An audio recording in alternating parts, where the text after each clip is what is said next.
চলুন আজ আমরা সবাই আজ থেকে 173 বছর আগের সেই দিনটাতে একবার ঘুরে আসি, যেদিন বাঁকুড়ার একটা ছোট্ট গ্রাম জয়রামবাটিতে ঠিক সন্ধ্যাবেলায় একটি খুব দরিদ্র পরিবারে একটি ফুটফুটে কন্যা সন্তানের জন্ম হয়েছিল। সালটা ছিল 1260, 8ই পৌষ, বৃহস্পতিবার, ইংরাজির 1853, 22শে ডিসেম্বর। হ্যাঁ, হেমন্তের অবসান আর শীতের শুরু।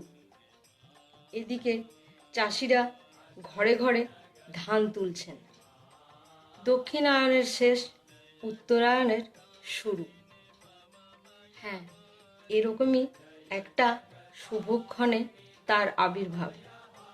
সেদিন সন্ধ্যাবেলা ঘরে ঘরে মেয়েরা প্রদীপ জ্বালাচ্ছিল। সেই সময় পশ্চিম দিগন্তের সন্ধ্যা তারাটা তখনও জল করে জ্বলছিল।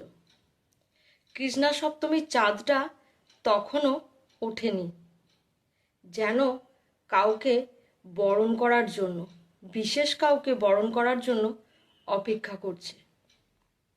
এরকমই একটা শুভক্ষণে রামচন্দ্রের ঘরে জন্ম নিল এক ফুটফুটে কন্যা সন্তান। প্রথমে সেই কন্যাটির নাম রাখা হয় ক্ষেমংকরী, পরে সারদা। হ্যাঁ, ঠিক তাই, সেই সারদাই আজকে আমাদের জগৎজননী মা সারদা। মা, তুমি তো বলেছিলে যে যারা এসেছো, যারা আসনি, যারা আসবে, ওদের সকলকে জানিয়ে দিও যে আমার আশীর্বাদ সবার ওপর আছে।